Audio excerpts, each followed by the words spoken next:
A minute. Thank you, Mr. Chairman. Now more than ever, Americans are realizing the importance of access to reliable and affordable and secure energy. FERC plays a critical role in our energy supply, particularly as it relates to electricity generation. Unfortunately, bureaucrats and independent agencies across the board have infused political and policy motivations in their regulatory and licensing decision. The uncommon dialogue proposal being touted today increases FERC's climate change obligations by requiring FERC to give an equal consideration to addressing the effects of climate change in licensing decision. Let's be clear. They don't like fossil fuels. They're going to do anything they can to stop fossil fuel generation and push this country toward their utopian idea of green power. This is an example. The uncommon dialogue is a prime example. It also requires FERC to consider the reasonable and foreseeable effects of climate change. It's a great example. Whatever the intent of these proposed new provisions, adding new terms unto the statute can have unintended consequences. We've already seen FERC use climate change motives to slow down the licensing of critical energy infrastructure, and this would make the problem even worse. This concerns me when thinking of our energy future as a country, and specifically for South Carolina. South Carolina is going to require an all-the-above approach. I support an all-the-above approach, but also know what works to provide 24/7, 365 baseload power supply for our manufacturing and our residential requirements. I'm hoping we can expand our hydro footprint, but we need to implement licensing reforms to do so. And we can start with H.R. 1588, a bill I co-sponsored, led by Leader Rogers. Currently, Duke Energy in my district in the Carolinas operates 2 pump storage hydro plants, the Jocassee Pump Storage Hydro Station and Bad Creek Pump Storage Hydro Station. It's a great example of a battery storage if you're going to use wind and solar, by the way. Today I want to talk about Bad Creek. This facility has been in operation since 1991. I visited up there when they were building it.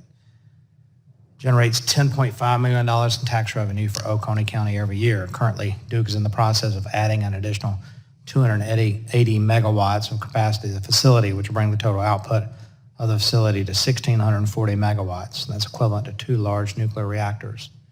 What's even more exciting is Duke recently filed a pre-application document with FERC to, 1, renew the existing license for Bad Creek for 40 to 50 additional years, and to possibly add a second powerhouse which would double Bad Creek's capacity without adding any new dams or any new reservoirs, using the existing infrastructure. It's a big deal, because pump storage, hydro is really the great integrator of technologies. It allows clean energy technologies like nuclear power and solar and wind all to work together, store that energy, use it when it's needed. Mr. Wolf, I know some people may not be familiar with pump storage, hydro, and all of its capabilities. I wanted to see if you could elaborate a little bit on my comments and give your perspective on pump storage, hydro.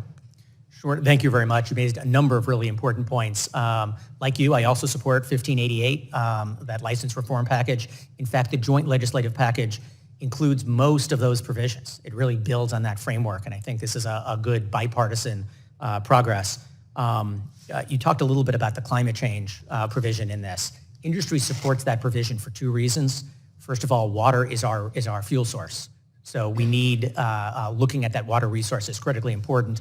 And then secondly, this kind of clarifies FERC's authority to take into account the positive role that hydropower plays as an emission-free resource. So those climate change provisions are something that industry is comfortable with.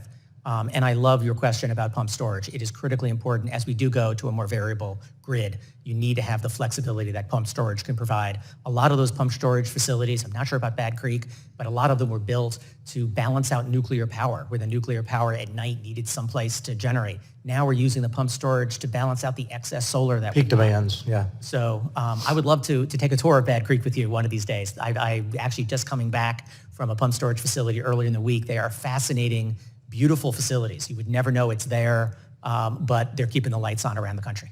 Yeah, I appreciate that. In the remaining time, let me just say this. We need a loser pay system in this country, because we have seen too many times environmentalist groups stop projects, even stop bidding on oil and gas leasing and proven reservoirs, because there was going to be an environmental case filed, litigation. Finally, the company says, I can't do it anymore. I'm not going to mention one company. We worked on a pipeline. That was the case. If it was a loser pay, we wouldn't see all that, and we could actually have common sense energy production and exploration in this country. With that, Mr. Chairman, I yield back.